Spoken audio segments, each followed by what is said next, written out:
Hola, yo soy Roxana Celis Villanueva, estudiante de Dirección de Empresas de Entretenimiento, y hoy vamos a hablar de La Casa Tomada, el cuento de Julio Cortázar. Es la actividad 3, exposición audiovisual. Primero vamos a definir el análisis de contenido en la literatura. El filósofo Luri Lotman nos dice que el texto es un todo estructurado, lo que significa que todo tiene sentido.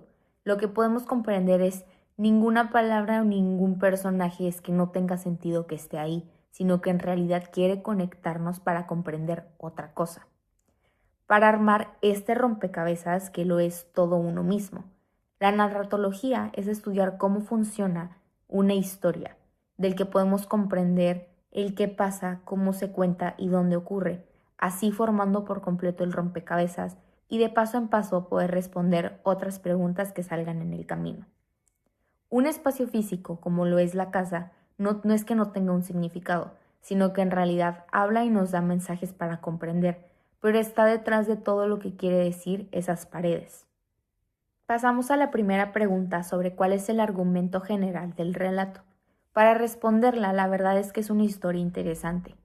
En la historia comprendemos que son dos hermanos que viven solos en la casa y ya llevan mucho tiempo viviendo en esa ciudad de Buenos Aires.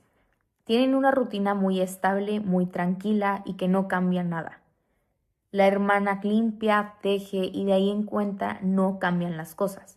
Recuerdan el pasado sin alguna presión, sin algún miedo ni nada, sin hacer alguna otra actividad, por lo que ellos viven en cierta paz. Durante un punto, de la nada sucede que en su paz empiezan a escuchar algunos ruidos que no eran normales, sino algo muy diferente y muy extraño. En ese mundo desconocido en el que no suceden tantas cosas en su casa, es un lugar en el que no saben cómo reaccionar y solo siguen moviéndose de manera frontal, cambiando de cuarto en cuarto, lo que los hace que en cierto punto terminen en la calle y sin casa.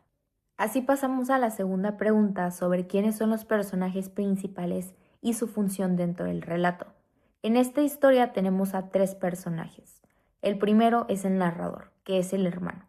Nos lo cuenta en primera persona, haciéndonos sentir que estamos viviendo dentro de la historia. Acepta la pérdida y en realidad no lo toma como una derrota, sino como algo positivo, en el caso de que sea algo conformista. Ya no tendrá que limpiar mitad de la casa cuando empiezan a moverse de cuartos. Después tenemos a Irene, la hermana. Es pasiva, es tranquila, pero lo que sí hace es tejer. Tejer en realidad tiene algún mensaje ahí escondido, lo que nos puede dar a entender que tejer es un ciclo, el ciclo de su vida, el que vive una rutina y no cambia nada de ella.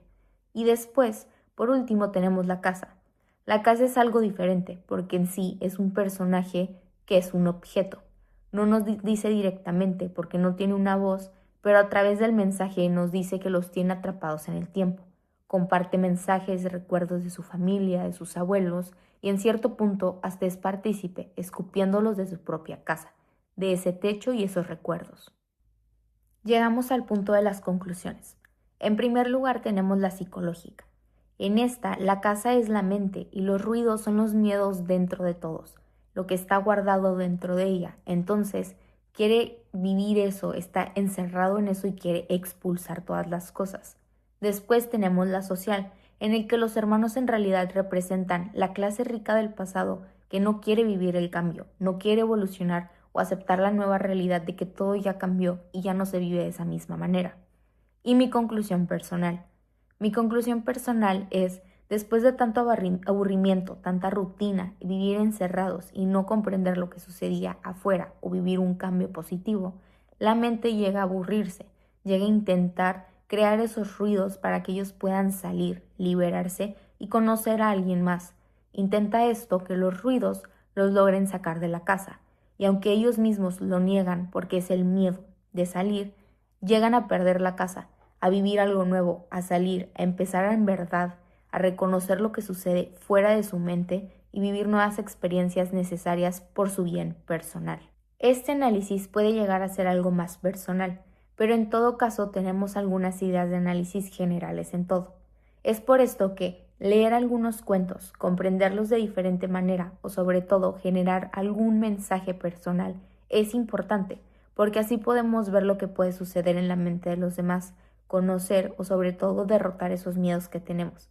En este caso, Irene y su hermano no querían vivir algo diferente, pero los obligó a todo a través de un miedo, que ese miedo puede ser los recuerdos, no abandonar a su familia o simplemente no les gustaba cambiar la rutina, pero algo los obligó para vivir ese cambio. Así tenemos que comprender que cualquier cosa que suceda, pues en realidad tiene un mensaje escrito para nuestro futuro.